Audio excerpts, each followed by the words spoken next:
Bueno, buenas tardes. Muchas gracias a quienes se vinculan a esta jornada de reflexión filosófica, deseo, placer y subjetividad, trayectorias a través del cuerpo, el lenguaje y el biopoder. Estamos iniciando la segunda parte de este encuentro. Eh, Vamos a darle la voz de Kevin Amaya. Kevin Amaya es filósofo, estudiante de la maestría en filosofía y en este momento ejerce como profesor del Instituto de Filosofía. La escritura del eremita, Ecos del desierto en Nietzsche. Kevin, un placer presentarte en este espacio y bueno, bienvenido. Vamos, tenemos media hora y 15 minutos para preguntas del público.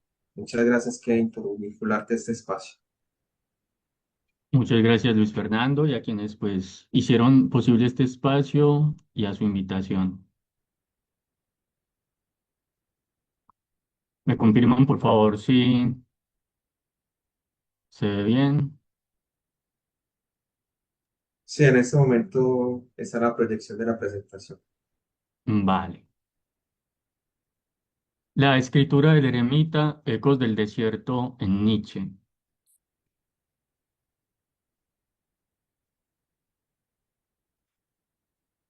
Esta charla parte de un breve comentario a un aforismo de Más allá del bien y del mal, una obra escrita luego del Zaratustra. Nietzsche dice que es la par destruens. En el Zaratustra, Nietzsche dijo sí. Es la obra afirmativa, es un ave fénix de la música, dice Nietzsche, casi una obra musical, en Más allá del bien y del mal, por la misma vía de lo que afirmaba en el Zaratustra, Nietzsche va ahora a negar. Y al final de Más allá del bien y del mal, fragmento 289, nos dice lo siguiente.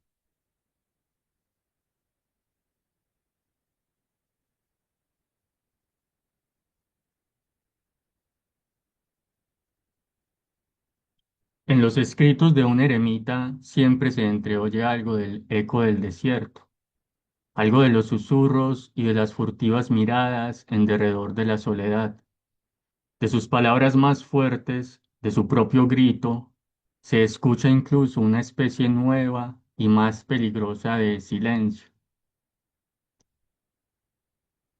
La figura del eremita, que viene de la eremia, significa desierto, viene del griego, es ambivalente.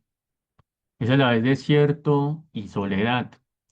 Y por eso la eremia es el desierto, el eremita es aquel que habita en ese desierto, pero al tiempo habita lo deshabitado, habita la imposibilidad del habitar, y lo hace desde el pozo de su soledad. Aquí, ese espacio desértico, el viento de la arena, se piensa desde la escritura. Empieza con los escritos de un eremita, y en sus escritos, en su escritura, hay un viento, las letras son el viento arenal, en los cuales se entreoye algo del eco del desierto. Aquí es muy interesante porque la palabra en alemán para desierto es Oede, del antiguo alemán, que hace un énfasis. La otra palabra para desierto es Buste, que es más habitual, pero esta en particular, la que escoge Nietzsche, que se traduce por desierto, pero que es compleja su traducción, tiene una raíz más fuerte en la desolación. Es decir, son los ecos a la vez de la desolación.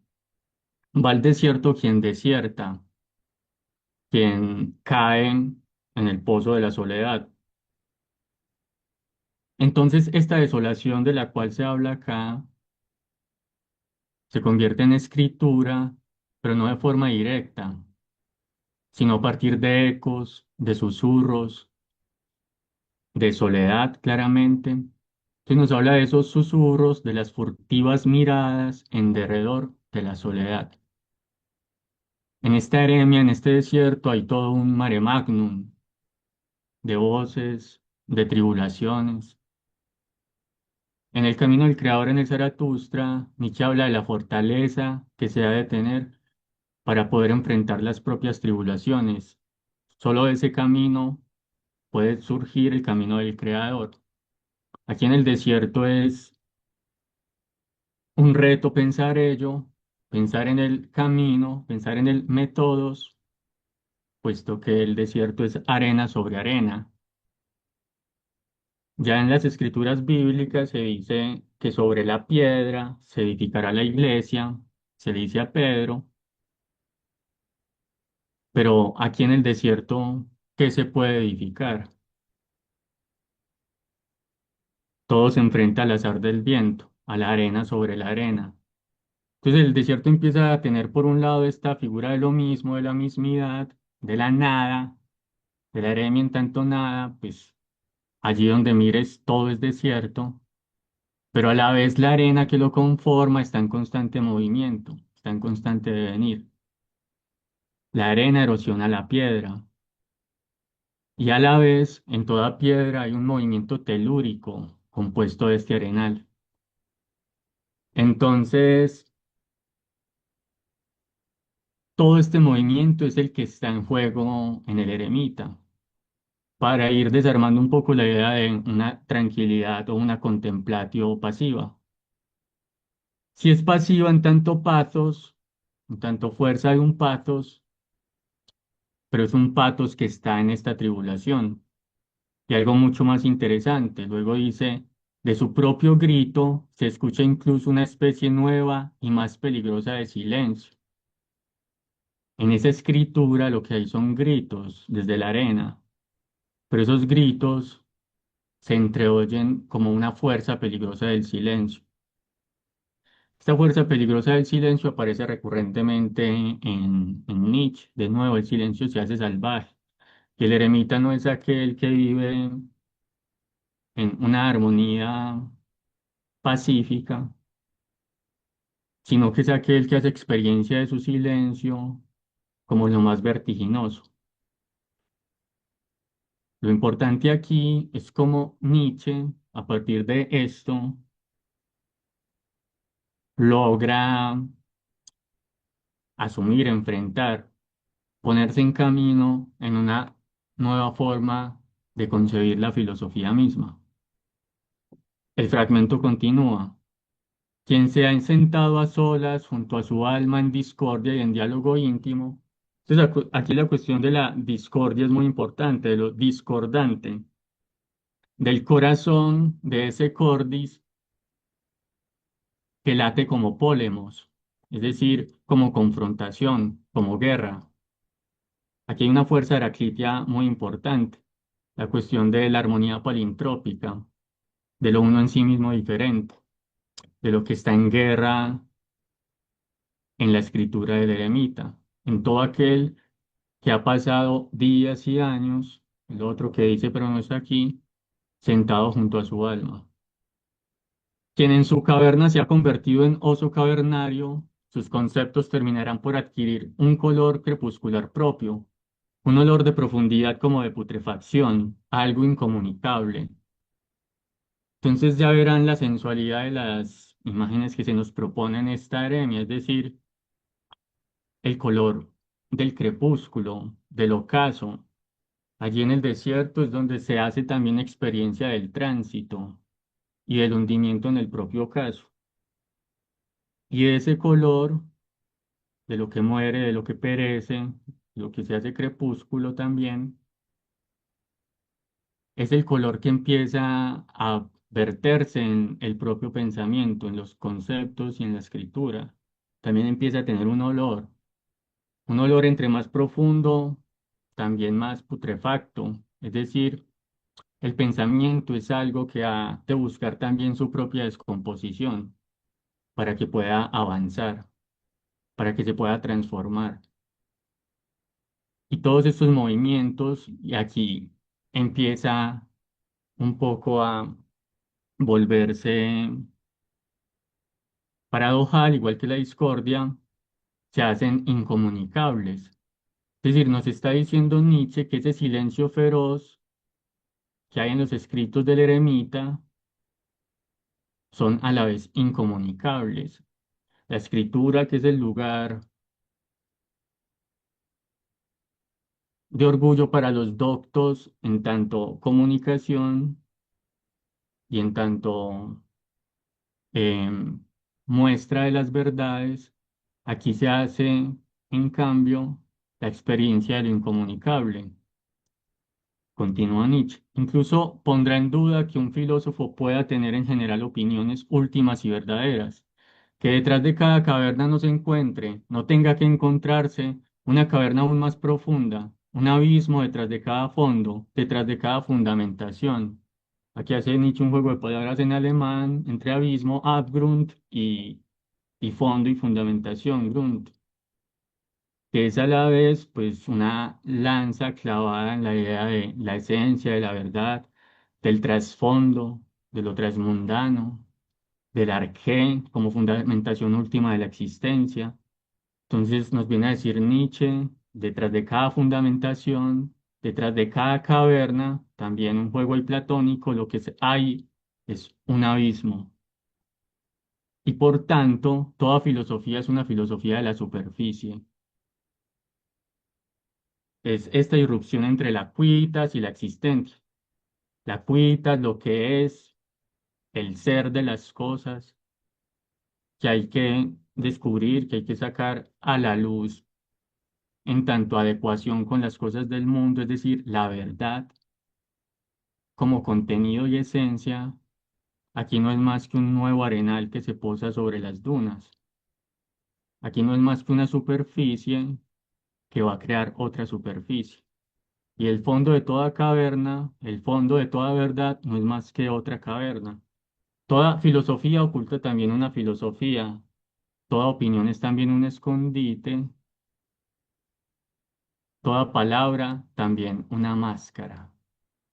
Entonces, por eso yo les decía que aquí hay toda una nueva y aventurera y peligrosa forma de concebir la filosofía misma, como filosofía de la superficie, como filosofía de la máscara, y que es precisamente el eremita el que logra entreoír estos ecos de una forma nueva y abismal de asumir el juego de máscaras que es todo pensamiento, en el cual ninguna caverna terminará por ser el edificio bajo el cual hallaremos absoluta protección, porque siempre va a estar erosionando, erosionándose por la arena.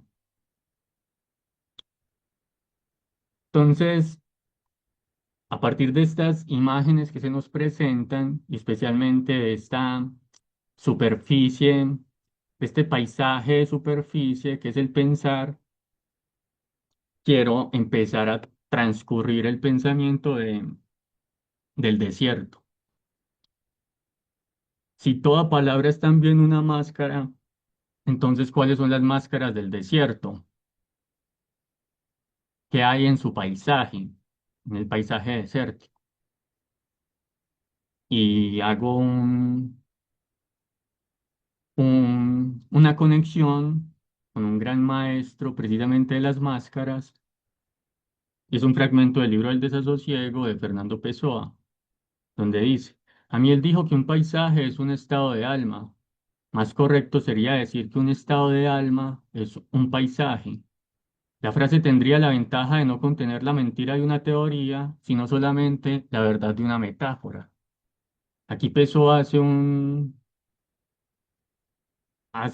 pues esas sentencias terminan por ser contundentes en lo que arroja su paradoja, puesto que habla de la mentira de una teoría y de la verdad de una metáfora. Cuando la metáfora ha sido del orden de lo mítico o no ha sido propiamente empleada para hablar de la verdad, sino que ha sido más bien el theorein, la teoría, la que se ha encargado de la verdad. Mientras que aquí Pessoa también dice, la teoría, el fondo de toda caverna, no es más que una máscara, puesto que la verdad se encuentra en la metáfora, es decir, en la superficie. Nietzsche ya en Sobre verdad y mentira en sentido extramoral hablaba también de la verdad, como una hueste de metáforas de la verdad y el concepto. Paul Celan, también en un bello poema, dice que la verdad se nos ha presentado en pleno torbellino de metáforas. Entonces, pensar esta cuestión de la metáfora, del paisaje del alma, en relación con Nietzsche es pensar qué máscara, qué paisaje, qué verdad a la vez, entendida de esta manera, como superficie, hay en el desierto. Y cómo se ha asumido esta cuestión del paisaje del desierto, incluso más allá de Nietzsche. Entonces, por eso voy primero es un pequeño escrito sobre el paisaje en Baudelaire, donde Baudelaire dice, nuestros paisajistas son animales excesivamente herbívoros, no se alimentan con gusto de las ruinas, el cielo y el desierto los espantan. ¿Por qué el espanto del desierto, del lugar de lo abierto que hay en el desierto y en el cielo? ¿Cómo asumir este lugar de lo abierto, de la afuera desértico, este paisaje del alma desde el pensamiento nietzscheano? Eso es pues lo que nos proponemos analizando esta imagen. Aquí tenemos precisamente un paisaje desértico. Una de las primeras interpretaciones que han salido a la luz a partir de esta máscara del desierto y que se da también con esta sentencia de Nietzsche, que aparece al final del Zaratustra en la cuarta parte, en un apartado que se llama Las hijas del desierto, donde Nietzsche dice, el desierto crece, die Wüste wächst. Hay de quien guarda, cobija, alberga desiertos en su interior. Esta frase, el desierto crece, pensada también a la luz de su otra frase, Gott ist tot, Dios ha muerto,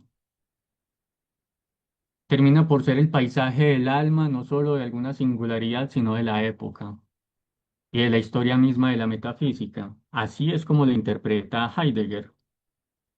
¿En qué significa pensar? Heidegger dice,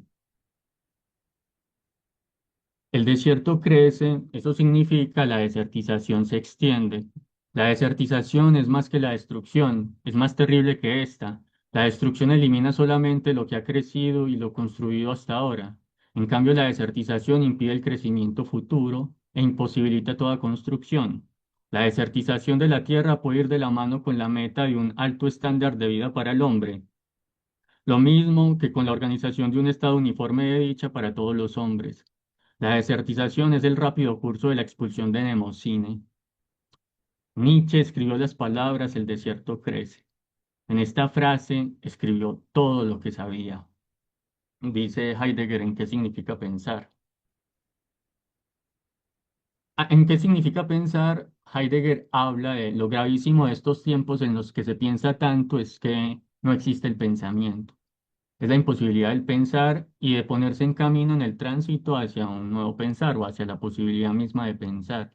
Y él empieza a pensar en esa imposibilidad de pensar a la par con la frase de Nietzsche, el desierto crece.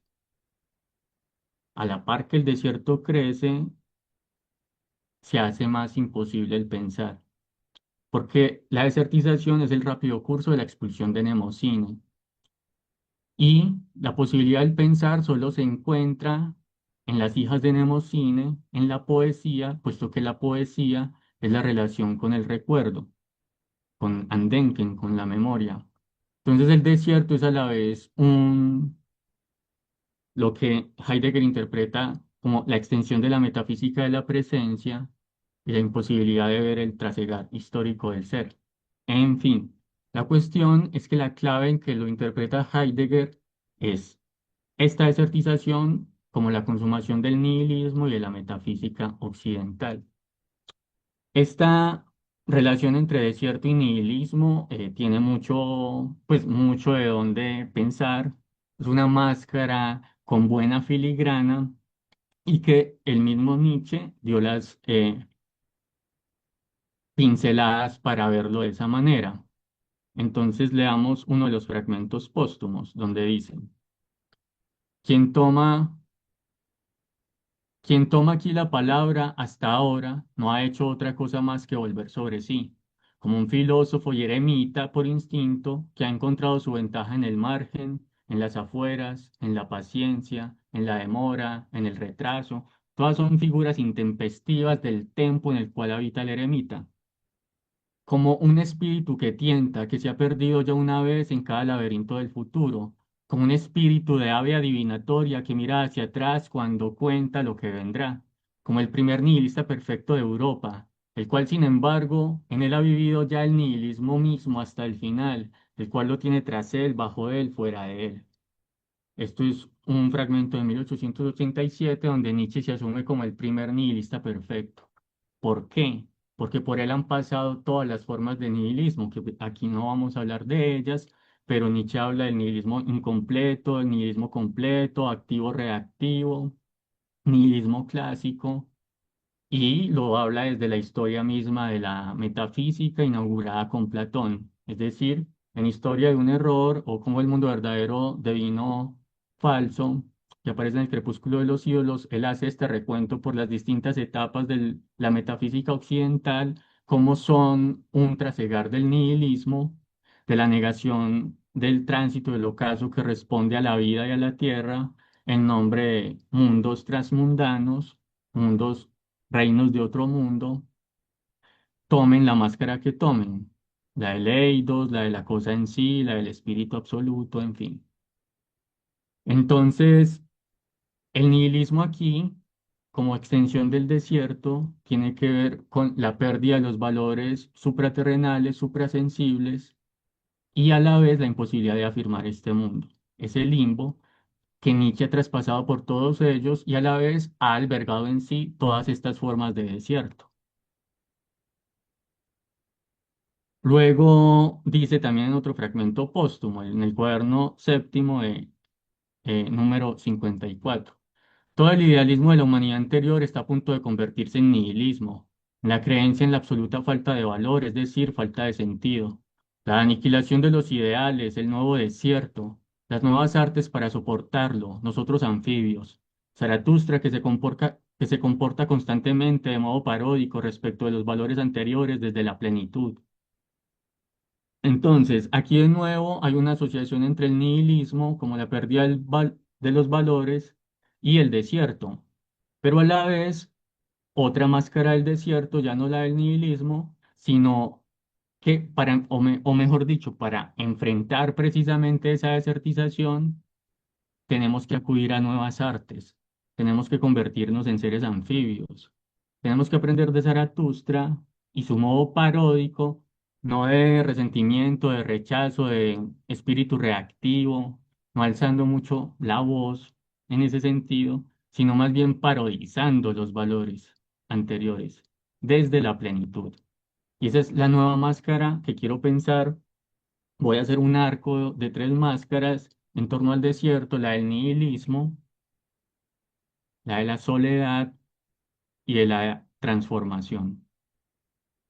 Entonces, ahora aquí, esa fuerza de Zaratustra para poder parodizar los valores anteriores es a la vez ver que detrás de los valores, las cavernas, lo que hay es otra caverna, es decir, abrir, rasgar y arrojarse al abismo.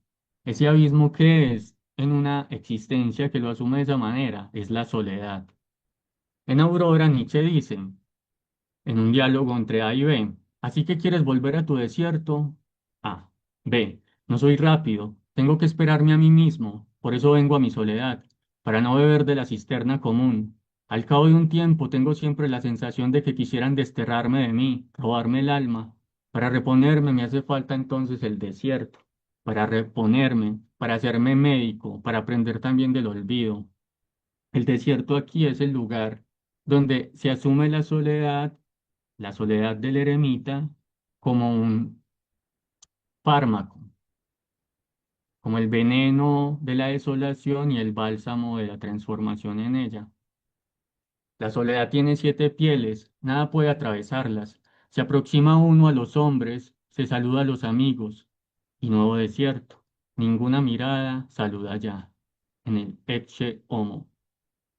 Tanto en su obra y en, pues, en sus escritos, Nietzsche habla una y otra vez del momento justo de la separación, de que en el camino del creador, de la superación de sí mismo, de asumir la voluntad de poder o de potencia como fuerza de tránsito y ocaso, es a la vez asumirla como la necesidad de la constante despedida. Él le dice a sus discípulos, solo cuando hayan renegado de mí, podré volver entre vosotros y vernos de una nueva manera. Entonces, esta cuestión pues de la soledad y de sus pieles es propia de quien asume el desertar. ¿Dónde me detengo? Me encuentro solo. ¿Para qué voy a detenerme? El desierto sigue siendo inmenso. Hay también un aforismo de Kafka que dice, eh, me detengo, ningún discípulo alrededor, tú eres la tarea. Muy en consonancia con este. Ahora vamos a pensarlo, vamos a ver cómo es de tiempo. Quedan 5 minutos, Cinco Kevin. minutos, vale. Sí, señor. Ahora vamos a pensarlo en relación a la transformación. Y es que Nietzsche en 1879 fue el profesor más joven en asumir la cátedra en la Universidad de Basilea y creo que también fue el más joven en abandonarla, en desertar. En este caso, pues por su cuerpo, él pidió la pensión anticipada y en una carta a Paul Ree a finales de 1879, Nietzsche termina la carta diciendo, o firmándola, Friedrich Nietzsche, antiguo profesor, ahora fugitivus errans, el desierto como el lugar de la errancia. En la genealogía de la moral, él define ya de una manera más contundente qué es lo que él entiende por desierto, pero siempre de una manera ambigua, porque dice ustedes los doctos, aquí el docto se antepone o contrasta con el eremita. El docto es el que cree en la verdad y el que habla en nombre de ella y la asume también institucionalmente. Entonces dice, los doctos también viven en un desierto, pero ante ese desierto incipio de los doctos yo prefiero este. ¿Y qué es este? Es una oscuridad voluntaria, tal vez, un evitarse a sí mismo, cierto recelo frente al ruido, la reverencia, el periódico, las influencias, algún pequeño oficio, una vida corriente, algo que más que sacar a la luz oculte, o en ocasiones incluso una habitación en un fondo abierta a todo el mundo y llena de gente, en la que de seguro se nos confundirá con otro y se puede hablar con cualquiera sin por eso ser castigado. Eso es lo que significa aquí desierto. Ah. Hay bastante soledad, creedme. Cuando Heráclito se retiró en el refugio, en el claustro del inmenso templo de Artemisa, tal desierto era más respetable, lo reconozco. ¿Por qué no hay hoy templos así?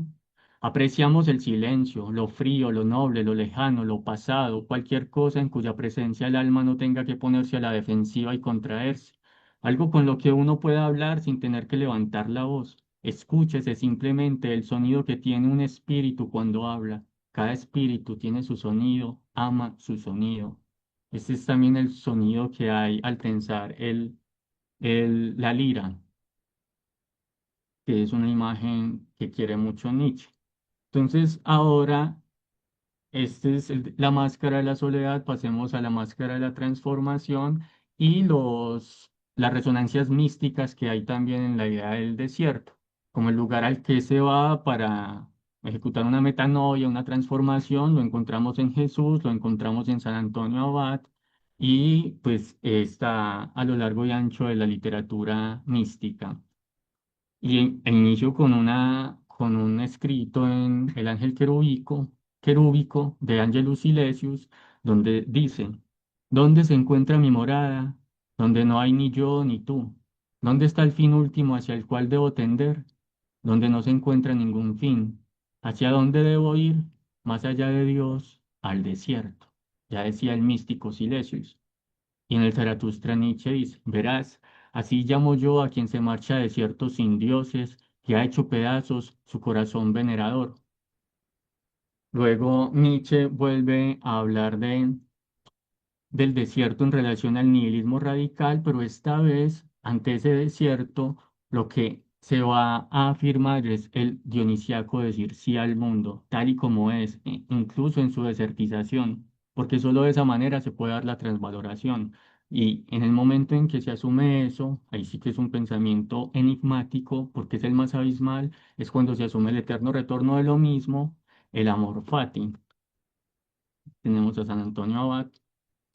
eh, Continuando con esta cuestión mística, pero ya de un ir al desierto, no a encontrar la tierra prometida, sino a perderse en él como fugitivos errans, dice Nietzsche en el Zaratustra, hablando de Jesús. Ojalá hubiera permanecido en el desierto y lejos de los buenos y los justos. Tal vez habría aprendido a vivir y amar la tierra, y además a reír. Creedme, hermanos míos, murió demasiado pronto. Él mismo se habría retractado de su doctrina si hubiera alcanzado mi edad. Era bastante noble para retractarse. Esto está en el discurso del morir a tiempo. Para terminar, quiero asumir en este proceso de la metanoia, de la transformación, pero ya no es una transformación para unirnos con Dios, puesto que Dios ha muerto, God is taught. Entonces, ¿qué papel juega la máscara del desierto cuando Dios ha muerto? Y lo que escuchamos es el eco precisamente de la caída de sus valores. Por eso es que Nietzsche, al inicio del Zaratustra, en las tres transformaciones, nos habla del desierto como el lugar precisamente de las transformaciones. Allí nos cuenta cómo las transformaciones del espíritu, cómo el camello del tú debes, de los deberes, del imperativo moral, eh, asociado al dragón del deber, que en sus escamas porta las tablas del bien y del mal, es silencio, no más que silencio, es enfrentado por el rugido del león, que ante el tú debes dice yo quiero. Y el yo quiero es la posibilidad para crear nuevos valores, es la libertad para hacerlos, pero no son nuevos valores. La negación que hay en el rugido del yo quiero es a la vez impotente de la creación, porque todavía está muy manchada de reactividad. Solo el niño, solo en la última transformación en el desierto, más allá del llevar la pesada carga, el espíritu de la gravidez que lleva el camello, más allá del rugido de la negación que siempre está haciendo gruñir al león, el niño, la tercera transformación en el desierto, es un santo decir sí. Es la inocencia, es decir, es el estar sin culpa, es un nuevo movimiento, un movimiento de la rueda que gira por sí misma, del eterno retorno de lo mismo y por tanto de la posibilidad de la creación y creación también de nuevos valores. Entonces, por eso es que dice ahí Nietzsche, sí, hermanos míos, para el juego del crear se precisa un santo decir sí. El espíritu quiere ahora su voluntad, y esto es importante ante la figura del eremita. El retirado del mundo conquista ahora su mundo. ¿Cómo? A partir de la transformación y la creación. Vean que ya habíamos hablado del amor fati como el amor al destino en el eterno retorno, precisamente asumiendo ese desierto, y solo desde ahí es posible llegar a hacernos pues el niño de Zaratustra. Voy a terminar con un hermoso y desértico poema de Edmond Javert, donde dice: abandoné una tierra que no era mía por otra que tampoco lo es. Me refugié en un vocablo de tinta, teniendo el libro por espacio, palabra de la nada, es esta oscura del desierto. De donde vine ya no había sentido, a donde iba no preocupaba a nadie, del viento te digo, del viento, y un poco de arena en el viento. Esto hace eco también con el místico, el pensador místico Meister von Eckhart, donde dice, abandona el tiempo y la imagen, la representación, abandona incluso a Dios para que puedas ir tras las huellas del desierto. Dejo hasta ahí, ahora les escucho. Muchas gracias. Gracias a ti, Kevin, por esta reflexión tan interesante sobre Nietzsche y el eremita. Vamos entonces a abrir la palabra para preguntas o alguna intervención. Recuerden que puede ser por chat o si alguien está en la sala levanta la mano, con gusto eh, seguimos con esta parte de preguntas.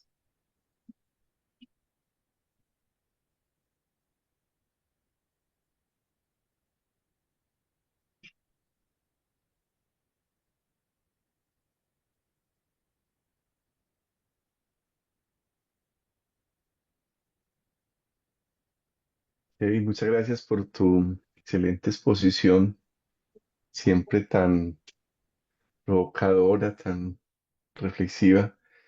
Te voy a hacer una pregunta. Puede que yo haya malinterpretado de pronto alguna parte de tu presentación, pero quiero aprovechar pues, a propósito del lenguaje, y es que como que cuando uno escucha estas metafísicas, estas críticas que de alguna manera como que quiebran estas reflexiones de Nietzscheanas, etcétera, y tantos otros después por Nietzscheanos que hacen como esa crítica tan fuerte a una metafísica a la verdad, la mayoría de la gente como que se asusta un poco buscando otra vez un refugio seguro y pregunta con cierta preocupación sobre el problema del relativismo.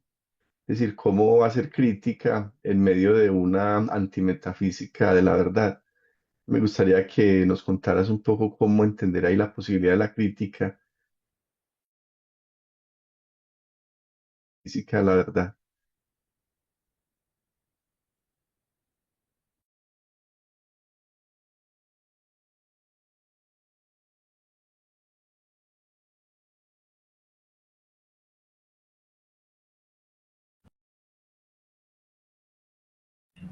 Kevin, no la tienes el micrófono apagado.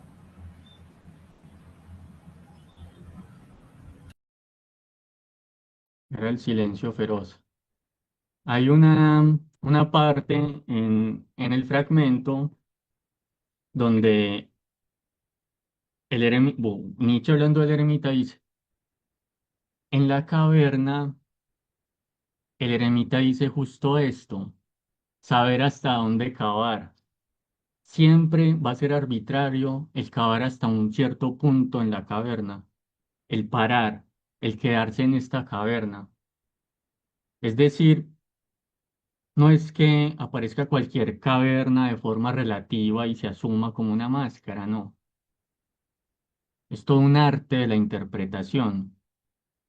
Parar en cierto punto, interpretar de cierta manera, bajo tal ángulo, en tal perspectiva, bajo tales juegos de luces y de sombras, es todo un arte.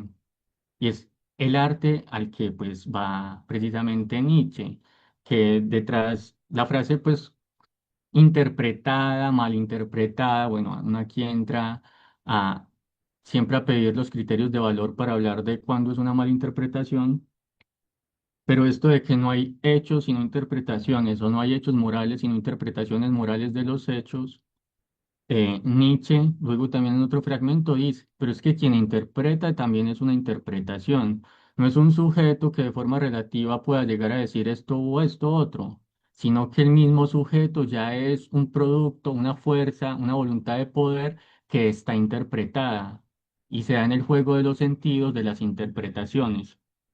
Entonces, ¿a qué voy con esto?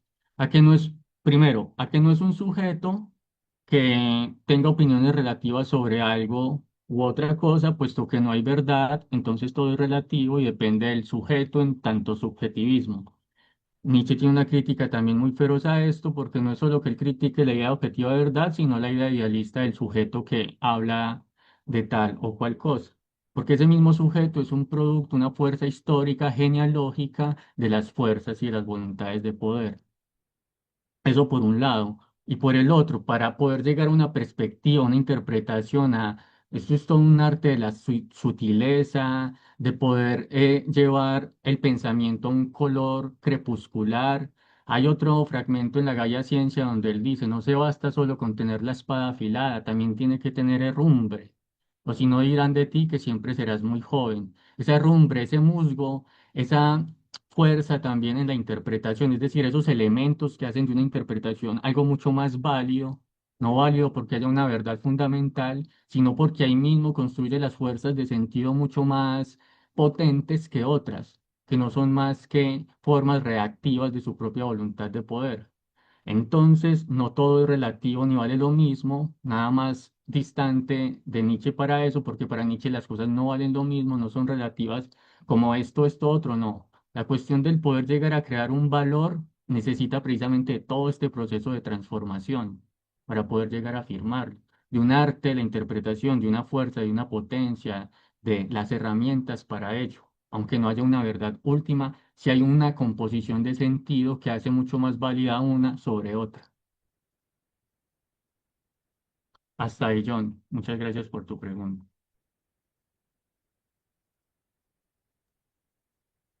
Gracias, Freddy, por tu participación. Gracias, Kevin. No sé si hay otra pregunta vía chat o, o alguien más quiera participar.